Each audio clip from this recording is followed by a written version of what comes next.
Ya,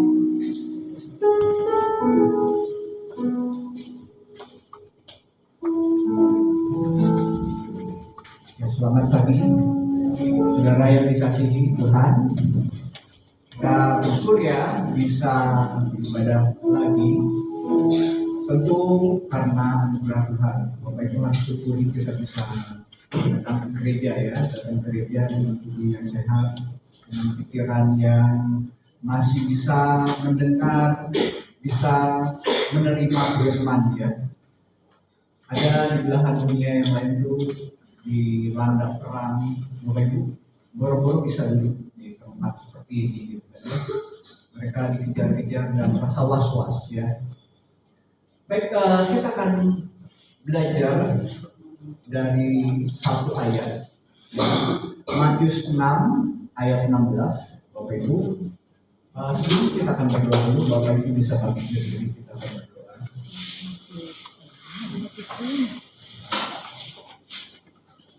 Bapa kami dalam surga, kami bersyukur Tuhan, kami mau belajar dari firman-Mu. Biarlah Tuhan yang menolong kami untuk mengerti apa yang Tuhan sudah berikan lewat firman-Mu di kitab Matius ini. Tuhan, kami berikan hikmat supaya kami dapat memahami dan kami dapat mendalaminya, dan kami pun dapat menerapkan dalam kehidupan kami sehari-hari, baik di rumah maupun di gereja maupun di tempat pekerjaan. Biarlah Tuhan yang mengurapi hamba-Mu, Tuhan menolong juga untuk setiap jemaat yang hadir mendapatkan berkat dari firman-Mu. Terima kasih Tuhan Yesus, amin. Bapak Ibu sekalian, kita buka dari Matius 5 ayat 16 supaya langsung 16 ya, satu ayat saja. Kita sudah Matius 5 ayat 16, satu ayat saja ya. Ini yang tema yang diberikan pada kita semua adalah unggul untuk kemuliaan Tuhan ya. Kita akan mendefinisikan bagaimana definisi unggul dalam kemuliaan Tuhan ya, atau sebetulnya kebenaran Tuhan yang berbeda dengan dunia ya, yang dikatakan oleh Yesus sendiri. Sudah ketemu kita sama-sama ya, dengan 1, 2, 3 kita sama-sama. 1, 2, 3. Demikianlah hendaknya terangmu bercahaya di depan orang, supaya mereka melihat perbuatanmu yang baik dan memuliakan Bapa-Mu yang di surga. Sekali lagi kita baca lebih pelan-pelan dan bersapi ya. 1, 2, 3. Demikianlah hendaknya terangmu bercahaya di depan orang, supaya mereka melihat perbuatanmu yang baik dan memuliakan Bapa-Mu yang di surga. Kita lihat banyakmu beberapa kali ya di sana ya. Buat siapa itu? Buat kita. Oke, silakan dulu kembali. Kita akan lihat ya di dalam Matius ini ayatnya pendek. Bapak Ibu, ada di sebuah sekolah seorang guru tanya kepada siswanya gitu ya. Ada yang ditanya ya. Saya juga dulu gitu kan ya, suka tanya kalau ngajar di kelas, pasti saya suka tanya ya supaya lebih interaktif. Nah, ada satu anak ditanya, teman ya, kamu kalau sudah besar mau jadi apa? Bapak Ibu kalau dulu cita-citanya pengen jadi apa? Presiden. Jadi apa? Presiden hebat. Jadi dokter, jadi apa lagi? Insinyur gitu kan ya, si tukang insinyur ya, kayak situ gitu kan ya. Dulu saya ditanya waktu kecil pengen jadi apa? Pengen jadi dokter gitu kan ya, sama mama saya cerita dokter aja gitu kan ya, pengen jadi dokter. Aduh, nggak kecumpungan bapak jadi dokter ya. Tapi si anak ini tanya, kamu jadi apa? Saya pengen jadi orang yang terkenal. Saya pengen jago di suatu bidang. Katakanlah bidangnya bidang IT, gitu kan ya. Saya bisa menguasai dunia dengan menguasai informasi. Semua untuk saya, ya, supaya nanti keluarga saya pun bisa terkenal. Wah, bagus ya, cita-citanya bagus ya, bagus gak? Bagus ya. Satu lagi dia tanya, karena perempuan.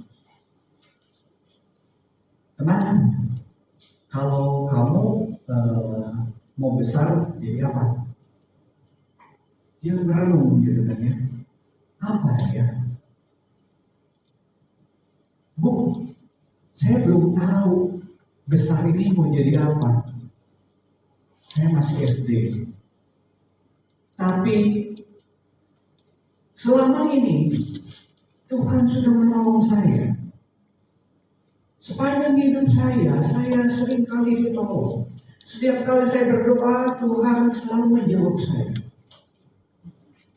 Apapun cita-cita saya ingin memuliakan Tuhan. Enggak mesti jadi pendeta, enggak mesti jadi tukang insinyur. Apapun Tuhan pasti akan menolong saya. Dua hal yang berbeda Bapak Ibu ya. Yang satu, oke, saya ingin berhasil dalam pekerjaannya, salah nggak? Nggak salah. Saya ingin jadi dokter, saya ingin jadi insinyur, saya ingin jadi akuntan, saya ingin jadi dosen. Nggak salah Bapak Ibu. Teman-teman nggak salah, sudah nggak salah kalau punya seperti itu, ya. Tetapi kalau semuanya ini untuk kemuliaan diri kita, ya. Kalau semuanya itu untuk saya, kalau semuanya itu untuk keluarga saya, orang terdekat saya, hati-hati Bapak Ibu. Ya, kita nggak ada bedanya dengan mereka. Nanti Yesus akan berikan contoh. Ya, kenapa kita harus berbeda?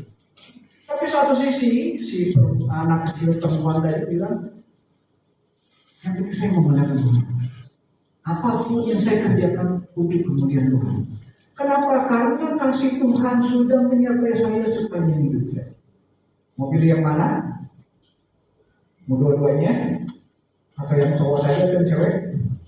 Sikapnya mau yang mana? Teman-teman, saudara-saudara? Mas Suraji mau jadi apa? Tetap jadi presiden? Nggak apa-apa. Presiden ini presiden di dalam rumah ya, di dalam rumah, di dalam keluarga, di dalam jemaat gitu kan ya.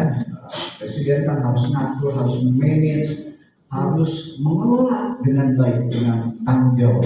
Ya, kan kita kan lihat tadi ayat yang kita baca ini, ya kita lihat konteksnya, ya kita lihat konteksnya. Nah konteksnya ini di dalam Matius 6. Matius 6 itu kisah apa? Kisah apa? Matius 5, 6 ini. Oke, kita lihat dulu ya. Saudara-saudara lihat. Saya jadi kayak cerita ke teman-teman lagi. Ingatnya di kampus jadinya. Oke, saudara-saudara, kita lihat ayat sebelumnya. Ya, kita lihat ini kisah sebetulnya mengenai khotbah di bukit. Matius 5 sampai 7 ini adalah khotbah di bukit. Ya, jadi kita lihat konteksnya dulu. Jadi kalau kita baca satu ayat di dalam Alkitab itu luar biasa. Ya, latar belakangnya dijelaskan. Nanti kesimpulannya dia jelaskan. Ya, jadi bersyukur punya Alkitab itu nggak sepotong-sepotong, nggak satu ayat satu ayat. Nggak kayak quote atau nggak kayak kata-kata mutiara cuma sepotong. Tetapi di dalam Alkitab dia ada latar belakangnya. Mengapa Yesus mengucapkan ini? Jadi kenapa kita kalau baca Alkitab itu harus berurutan supaya kita tahu latar belakangnya.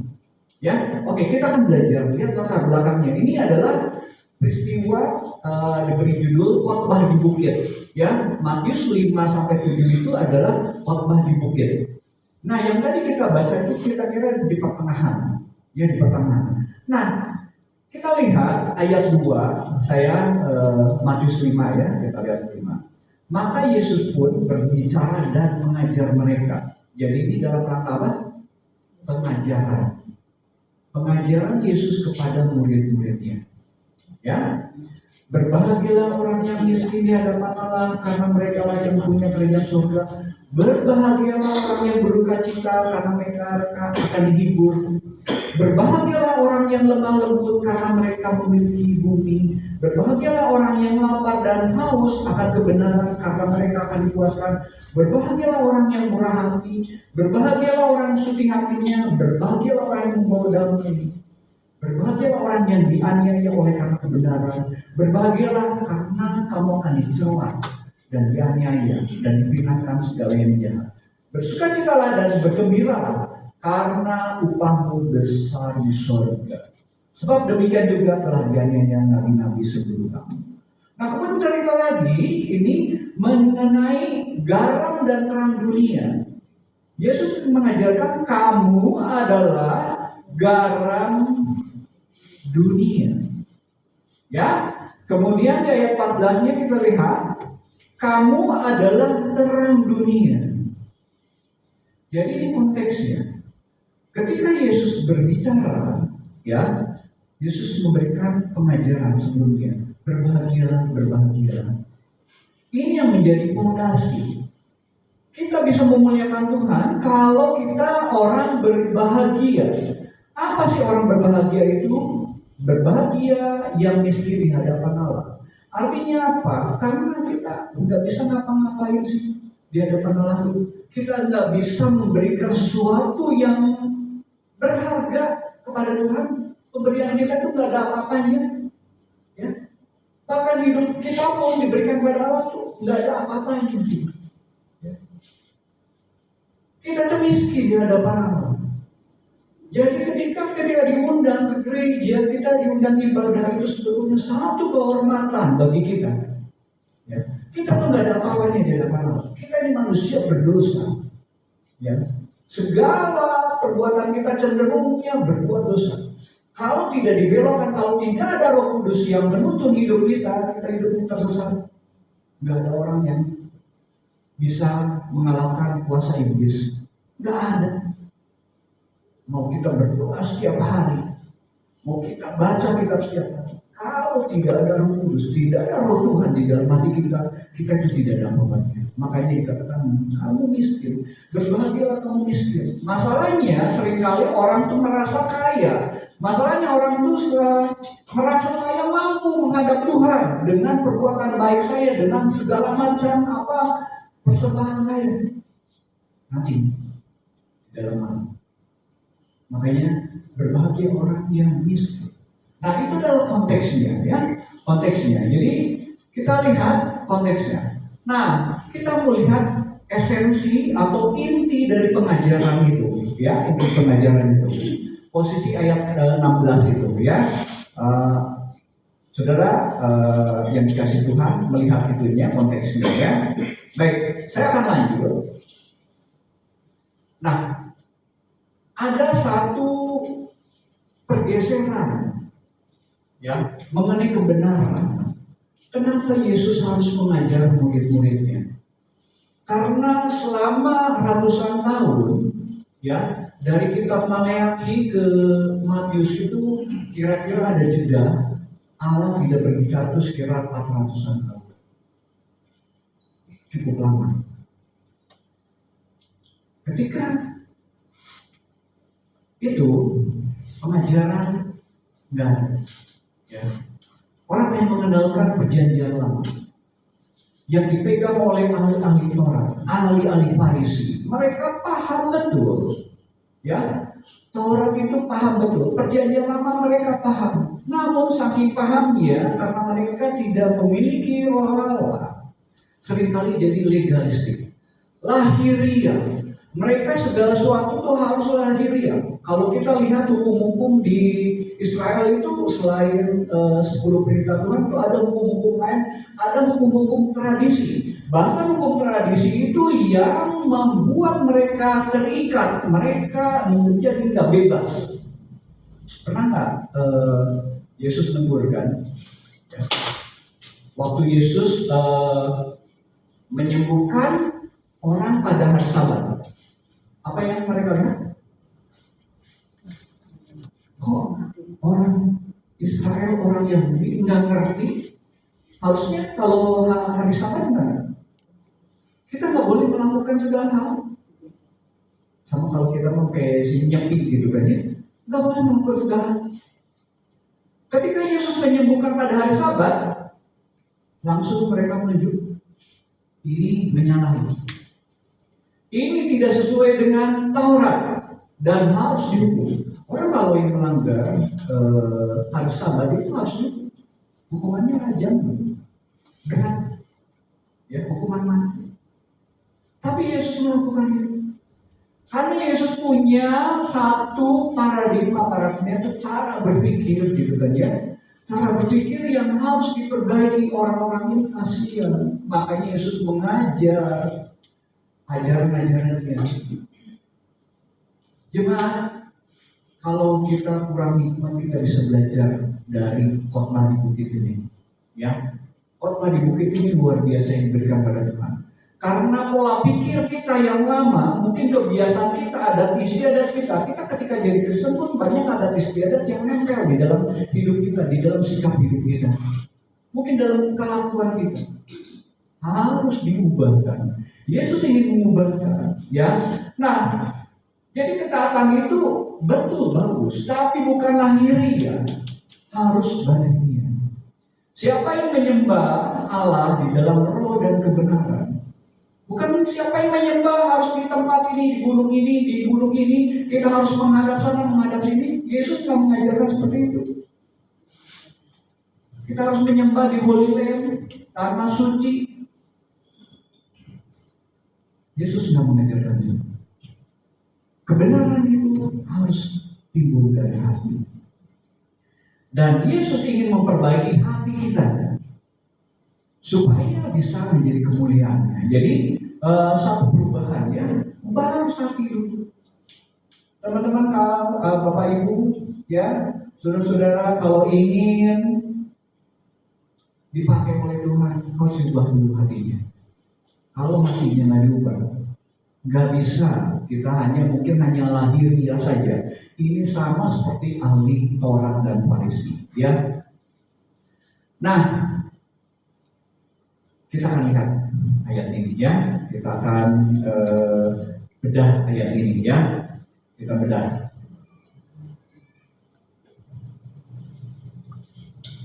Demikianlah hendaknya terangmu bercahaya di depan orang, supaya mereka melihat perbuatanmu yang baik dan memuliakan Bapamu di surga.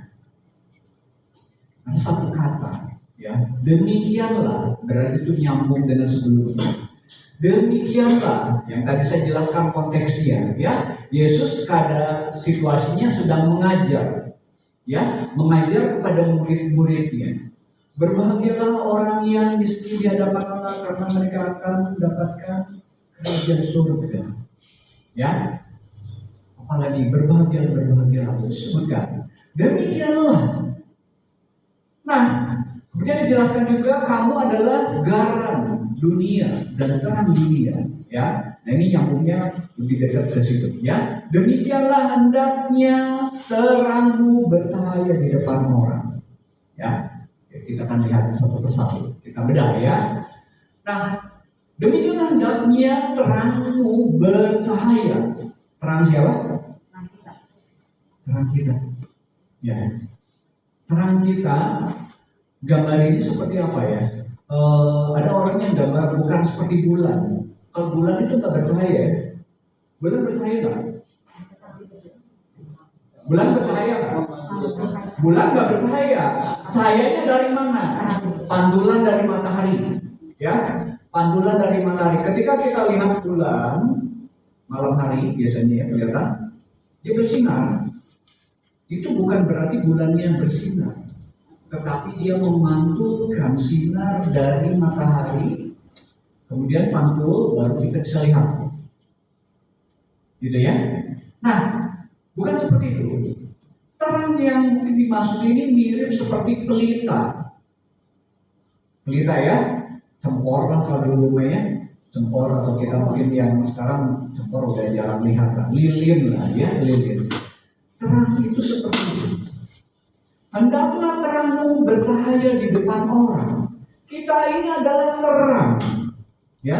Kamu adalah terang dunia. Kita adalah terang. Kita sudah diberikan kuasa, ya, terangnya sudah ada di dalam kita. Masalahnya terang itu mau kita pakai atau tidak. Ya, jadi demikianlah itu adalah sebetulnya kesimpulan dari ayat-ayat sebelumnya. Kamu adalah terang dunia, ya. Hendaklah terangmu bercahaya. Bercahaya di mana? Bercahaya di mana? Di rumah? Harus bercahaya di rumah. Ya, di mana lagi? Tempat kerja? Masuk lagi di ini mungkin di tempat praktek, ya. Ada lagi yang praktek lagi? Ya, di pekerjaan, mungkin di tempat dagang, ya, di gereja, dimanapun kita hendaklah terangmu gimana?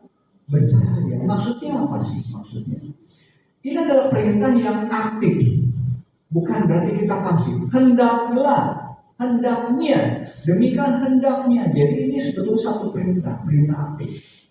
Bukan kita udah mau terangnya nyala ke, ya, bahasa Sundanya mau poek ke gitu. Nah, tetapi ini satu sifat yang aktif. Terangnya harus bercahaya, gitu kan ya? Harus bercahaya. Jangan sampai gelap, jangan sampai padam. Ini yang dimaksudkan dengan ayat ini, ya. Nah, terus menyala dalam keseharian kita, ya. Jadi ada satu tanggung jawab. Kita sekarang identitas kita adalah umat pilihan Tuhan. Kita ini adalah garam dan terang dunia. Identitas kita itu nempel, ya, seperti KTP, ya, itu nempel. Kalau kita tidak bersinar, kalau kita tidak bercahaya, apa yang terjadi? Jangan-jangan kita belum punya identitas itu, ya. Jadi kita lihat ke diri kita. Jadi pengajaran Yesus itu luar biasa, dalam sekali, ya. Jadi kalau kita tidak bercahaya di rumah, di tempat kerja, di lingkungan, kita lihat harusnya saya ini bercahaya nggak Tuhan? Saya ini sudah punya terang atau belum? Ya, harus bertanya. Ayat ini dalam. Bapak Ibu kalau nggak punya terang, hati-hati. Jangan saya nanti bakal masuk dalam surga. Tadi dikatakan di Matius itu. Ya. Kita jangan sampai kita nggak punya terang, ya, terangnya kita padam, atau kita memang belum punya terang. Hati-hati, hidup Bapak Ibu, akhir hidup Bapak Ibu itu terancam. Nggak bisa masuk kerajaan surga. Siapa yang nggak mau masuk kerajaan surga? Pasti nggak ada. Semua mau ya. Mau kita capek-capek gitu kan, kita ibadah gitu kan. Kita datang pada Tuhan. Ya, kita pengen nanti bersama Tuhan. Ya. Tapi kalau ini satu indikator, satu sinyal bagi kita. Kalau kita terangnya tidak bercahaya, jangan-jangan kita belum punya terang. Ya. Kalau hidup kita jadi batu sandungan, bukannya jadi terang. Kalau kita menjadi troublemaker, kalau kita menjadi pembuat masalah di dalam lingkungan kita, hati-hati, mungkin kita belum punya terang. Datang sekarang, nggak ada istilah terlambat. Tuhan, selidiki saya punya terang nggak? Kalau saya belum nggak punya terang, Tuhan, minta Engkau tinggal di dalam hati saya. Saya mau terima Engkau sebagai juru selamat. Ya, oke, kita lanjut lagi ya. Ayat berikutnya, kita bedah kalimat berikutnya. Di depan orang, ya, hendaklah kamu bercahaya di depan orang, supaya mereka melihat perbuatanmu yang baik. Ya, depan orang tuh yaitu kehidupan kita sehari-hari, ya. supaya mereka melihat perbuatanmu. Melihat, ya. Tujuannya supaya orang ketika mengamati kita, ketika orang memperhatikan kita,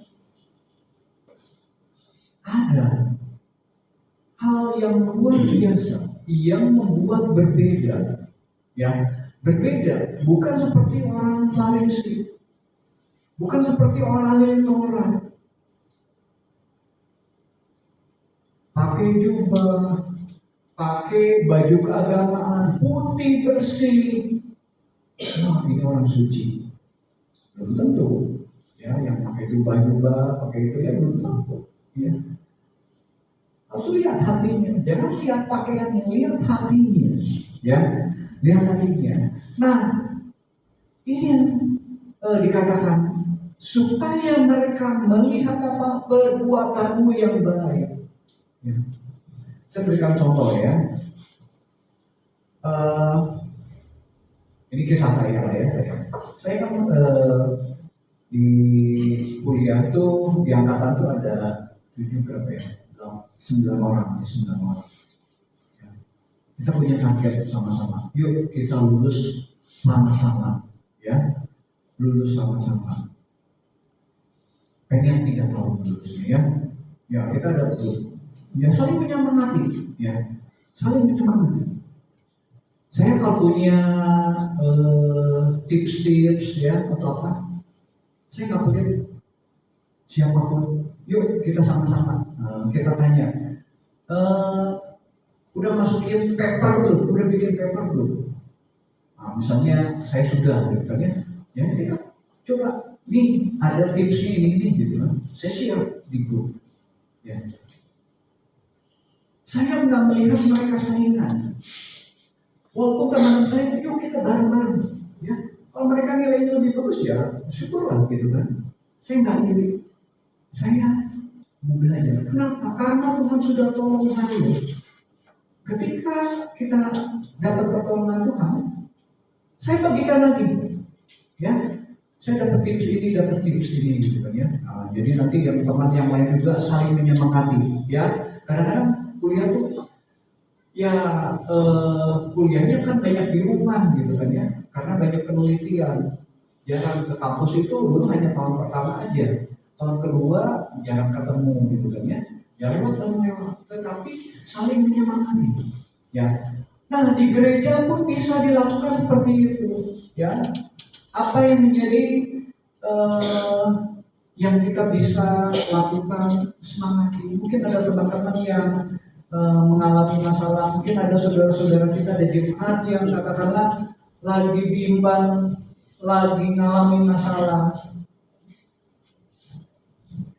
Kita bisa berbuat baik bagi mereka, ya, bisa berbuat baik bagi mereka.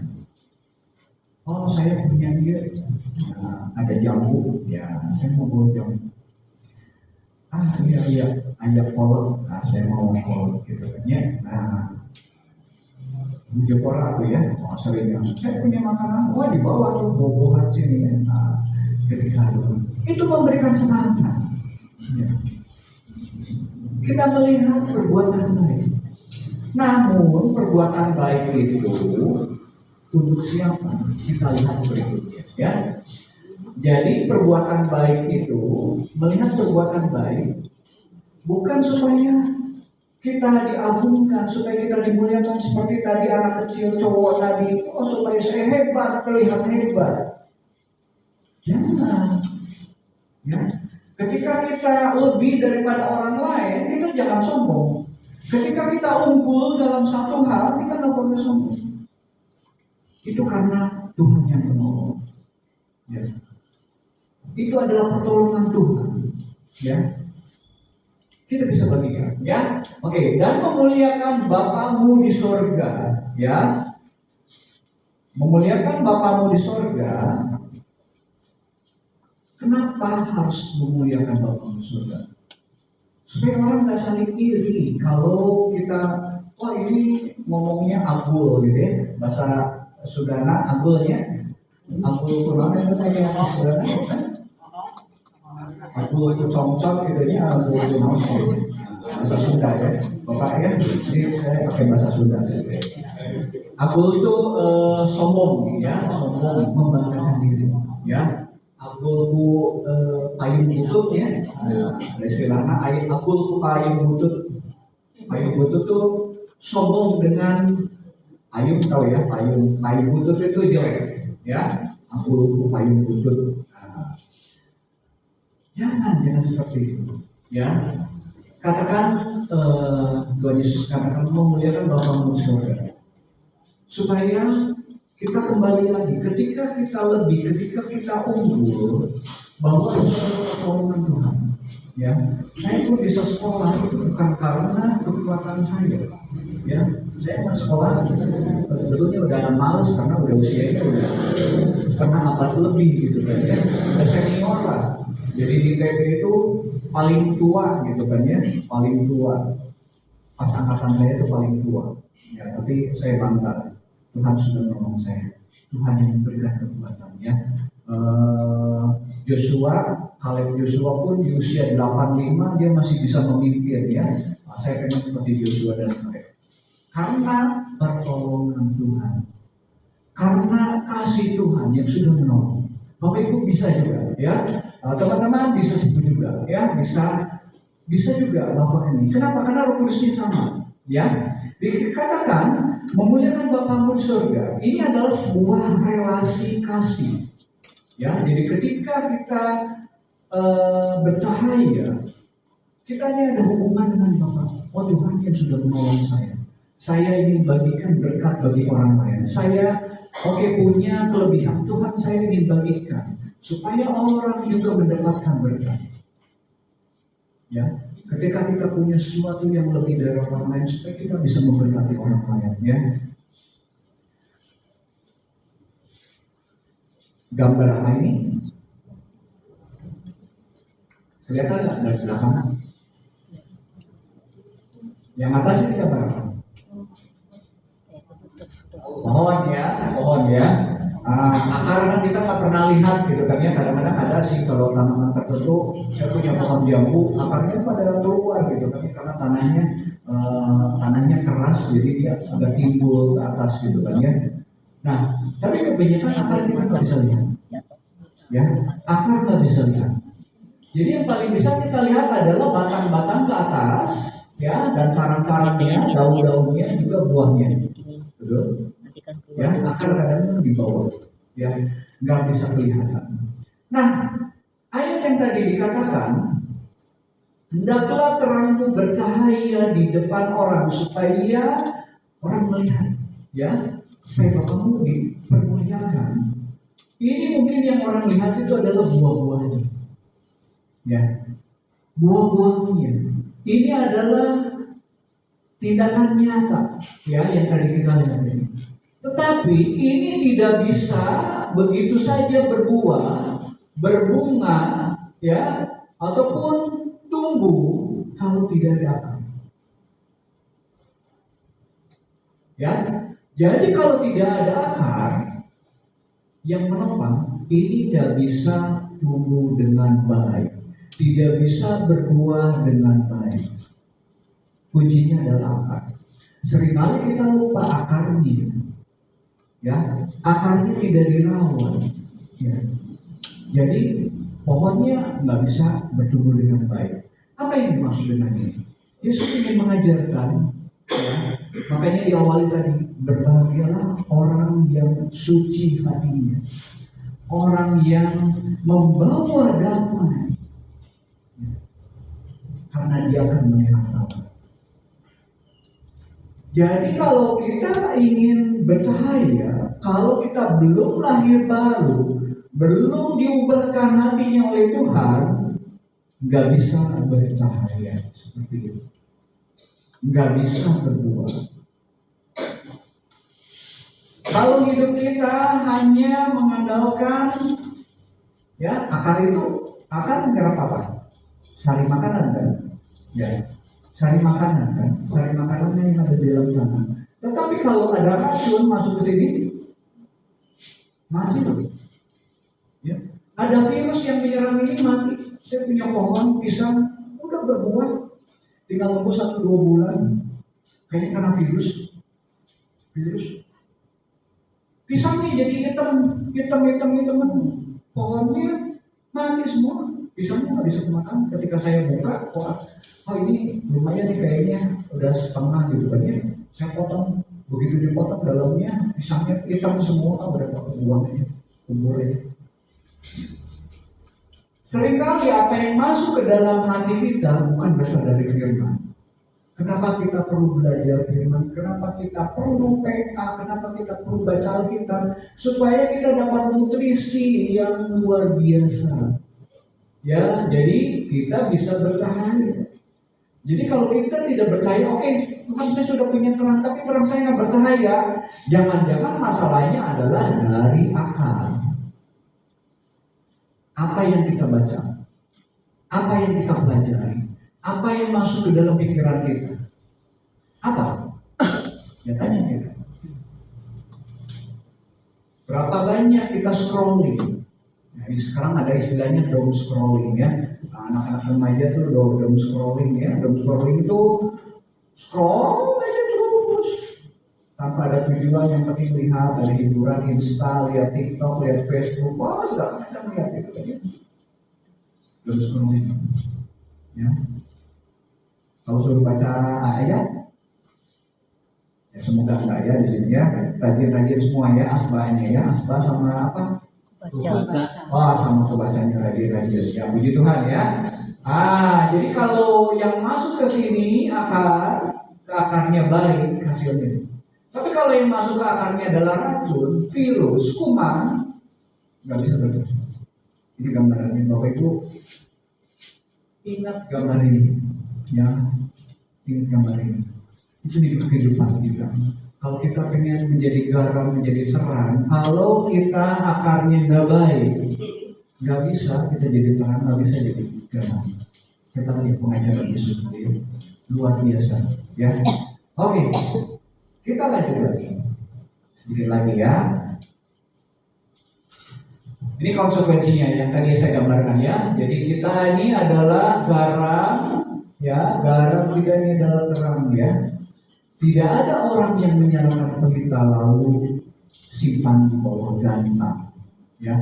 Tidak ada kalau kita lilitnya, kalau tutupin ke gantang, rantang lah ya, gantangnya ke rantang lah, mati kan, karena tidak ada oksigen, sama, ya.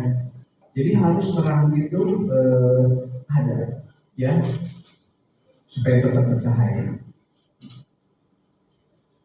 Nah, ini yang dikatakan di dalam Matius tadi ya 5:16 ya. Jadi tindakan kita berbuat baik di depan orang itu tujuannya bukan untuk diri sendiri, tetapi kemuliaan Bapa ya. Nah ini sebetulnya kita harus ya, karena kita identitas kita sebagai orang Kristen ya, itu terang itu wajib bercahaya, memberikan terang pada orang lain, bukan memberikan kegelapan, bukan menjadi batu sandungan ya. Ya, kita di dalam jemaat harus saling mengingatkan ya, dan harus saling mengingatkan karena ya hidup kita tuh banyak godaan, banyak rintangan lah ya, yang seringkali pengen menyeret kita daripada jalan Tuhan. Ya, jadi ketika kita diingatkan, ya kita pun belajar rendah hati. Ya, jemaat kalau mengingatkan saya juga harus rendah hati. Ya, harus rendah hati, mau menerima. Jangan ya belum apa-apa gitu kan, kita udah marah dulu gitu kan ya. Ya, saya sering diingatkan sama istri saya itu. Jadi istri saya itu sering diingatkan saya juga sama. Bedegong gitu kan, bahasa Sundanya ini saya pakai bahasa Sunda ada Bapak. Bedegong ini Pak, keras kepala kalau daging udah tua digodok, nggak empuk, nggak lembut. Nah itu bedegong tuh kayak gitu, alot gitu kan ya. Hese di bejaan. Ya, bisa saya kalau dia sering ingetin gitu kan ya. Kita di dalam keluarga harus ingatkan, di dalam jemaat juga ya. Di sini mah udah bedegong ya. Loba, bedegong. Nah, satu kata ya Pak ya, ingat berdoa, tapi jangan berdoa gitu ya Pak. Keras kepala. Ya. Ya kita belajar Pak. Ya saya juga kadang-kadang keras kepala gitu. Belajar lah, belajar. Dalam kehidupan kita belajar. Jadi ayat ini kita belajar itu selama hidup kita. Ya. Nah, tindakan ini yang satu bukan untuk pujian ya. Kalau di Matius 6 ayat 1 ya, saya bacakan aja supaya cepat ya. Matius 6 ayat 1, ingatlah, jangan kamu melakukan kewajiban agamamu di hadapan orang supaya dilihat mereka. Dilihat mereka tuh, wah ini suci, ini hebat. Karena jika demikian kamu tidak beroleh upah dari Bapamu di surga. Yang satu ayat mengatakan kamu supaya dilihat di Matius 5 ayat 16 tadi, tetapi di Matius 6 ayat 1 jangan suruh lihat, mana kayak kontradiksi.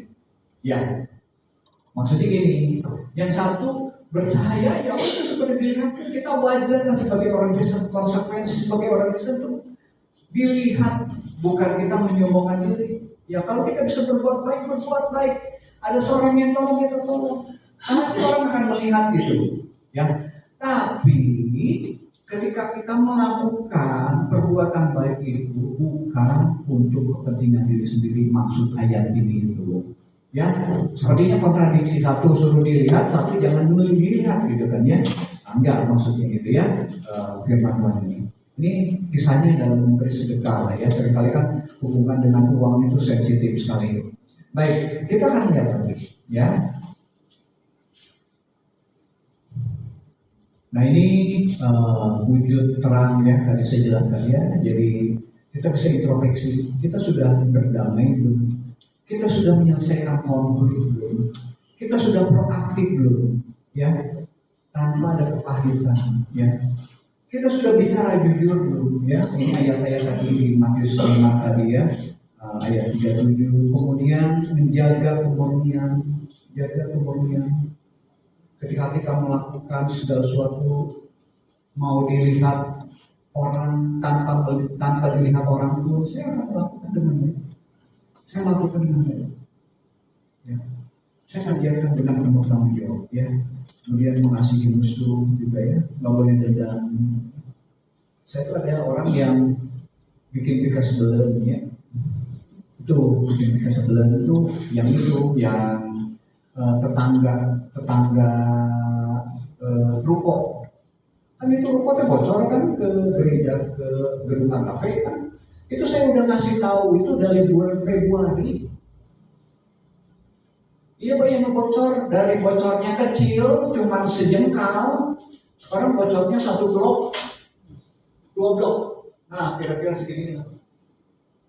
Jadi kira-kira 4 meter, kan lebar kita 4 meter kali 4 meter, jadi 16. Dari tadi ini cuma sekotak kecil, jadi bocor ambruk gitu ya. Jadi saya kasih tahu, iya Pak sabar ya, saya juga sabar kan, makanya mengingatkan saya nanti Bapak Ibu doain ya, saya mau ngingetin lagi Pak. Nanti kalau Bapak kesulitan, udah saya yang perbaiki aja, cuma saya perbaiki atapnya aja gitu kan ya. Kita mesti ngeluarin uang kan, ngeluarin uang 1,5 sampai 2 juta ya.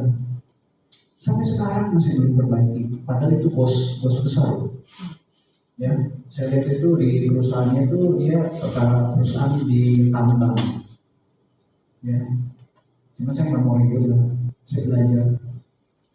saya belajar mendoakan dia. Itu dilatih gitu kan ya. Karena ada yang mungkin di dalam lingkungan kita hal-hal yang katakanlah membuat kita dikasih beler gitu kan ya, tapi kita nggak boleh semua. Ini yang diajarkan, mengasihi musuh, ya mengasihi musuh. Saya doakan Tuhan berikan kelembutan, Tuhan bisa melembutkan Firaun, bisa mengeraskan hati Firaun, ya Tuhan melembutkan orang-orang Mesir kan, ya sehingga memberikan segala perhiasannya kepada orang Israel, tapi Tuhan mengeraskan Firaun, ya. Tapi kita belajar, Bapak Ibu doakanlah, ya saya nanti ngomong lagi, udah nanti kalau nggak bisa saya perbaiki gitu kan ya. Ini ada satu kisah. Eh, Pernah dengar kata Dorcas? Tabita, tahu ceritanya? Ada yang belum tahu? Dorcas. Satu kali Petrus itu melayani, ya, dia ke beberapa kota. Ke beberapa kota ketika pelayanan itu, ini kisahnya setelah menerima Roh Kudus, ya, setelah Pentakosta. Dia melayani ke daerah-daerah. Ada satu daerah namanya Yope, ya, daerah Yope. Dia melayani sana. Nah, ternyata di sana tuh ada orang Kristen. Namanya Dorcas, ya, atau Tabita. Ketika dia tiba di Yope, dia diberitahu oleh orang-orang di sana, Pak Petrus, cepat ke rumah, ayo ke rumah, tolong Dorcas. Dorcasnya apa? Dorcasnya sakit, tapi sudah mati, sudah dimandikan, siap dikubur, ya. Tapi Petrus datang ke sana. Banyak ibu-ibu, ya, para janda-janda itu, dia menangisi Dorcas ini dan Tabita ini. Kenapa? Karena selama hidupnya Dorcas ini membantu menjahitkan pakaian-pakaian para janda itu, yang sobek, yang rusak, yang bikin juga baju-baju baru, gitu kan, ya, karena dia keterampilannya adalah penjahit, bukan penjahat, ya, penjahit, ya, dia menjahit, nolong. Nah, saat itu Dorcas meninggal. Banyak orang nangis. Ketika Petrus datang ke sana, Bapak Ibu bisa keluar dulu, ya. Saya akan berdoa sama Tuhan. Petrus kemudian berdoa di situ, memohon pertolongan Tuhan, dan akhirnya Dorcasnya itu bangkit kembali. Dipercaya di Kisah Rasul 9, ya. Kita melihat dalam kehidupan Dorcas, dia punya keterampilan, punya hal yang sederhana, hanya dia bisa menjahit, dia bagikan bagi orang. Jadi dia terkenal, Dorcas ini suka membantu. Kita terkenal suka apa? Kita belajar dalam kehidupan sehari-hari kita, ya, hal yang sederhana. Satu pertanyaan buat kita, ya. Apakah kita yang notabene, ya, sebagai orang Kristen yang sudah lama, sudah ibadah lama, apakah ada terang di dalam hati kita sehingga orang bisa melihat Yesus di dalam hati kita? Apakah sekitar kita melihat kita ini adalah terang atau gelap? Apakah kita ini garam atau yang lain? Ya, jadi pertanyaan bagi kita. Semoga firman Tuhan hari ini memberikan kekuatan bagi kita, ya. Kita itu betul-betul jadi terang. Satu kata-kata yang luar biasa, jadilah jendela yang jernih, ya. Jadilah jendela yang jernih. Ketika jendelanya jernih, kita bisa melihat di balik itu siapa. Ada Yesus di balik itu. Tapi kalau jendela kita buram, jendela kita kotor, kita nggak tahu di belakang itu ada siapa. Ya, hati kita itu ibarat jendela yang jernih. Ya, kehidupan kita, sikap itu seperti jendela yang jernih, supaya orang melihat di dalam itu siapa. Ya, kalau di dalamnya kegelapan, wah, kelihatan juga, ya. Terakhir, ini adalah seorang negarawan, ya, seorang yang duduk di pemerintahan, ya. Namanya siapa? Daniel, ya. Daniel itu dia duduk di pemerintahan, ya. Di pemerintahan dia 4 pemerintahan. Kalau kita tuh 4 kali ganti presiden. Ya, kalau kita kan sedang presiden, senang aja. Ada 4 kerajaan, dia tetap terus dipakai. Dia nggak sombong ketika punya kelebihan. Dia menolong teman-temannya, menolong bangsanya, ya, menolong banyak orang. Bahkan dia rela harus masuk kandang singa ketika dia memutuskan, saya akan menyembah Tuhan. Saya akan mengikuti Tuhan, apapun hukuman yang harus diberikan pada saya. Maka kita punya sikap seperti itu untuk memuliakan Tuhan. Tuhan, saya mau jaga integritas. Tuhan, saya mau jaga identitas saya supaya terangnya bisa dilihat seperti Daniel ini dimanapun kita berada. Kita nggak harus duduk dulu di pemerintahan. Kita mungkin jabatannya kita ada di toko, jaga sebagai penjaga toko yang luar biasa. Jadi guru yang luar biasa. Menjadi dosen yang luar biasa. Jadi pedagang yang luar biasa memuliakan Tuhan. Mari kita berdoa. Tuhan Yesus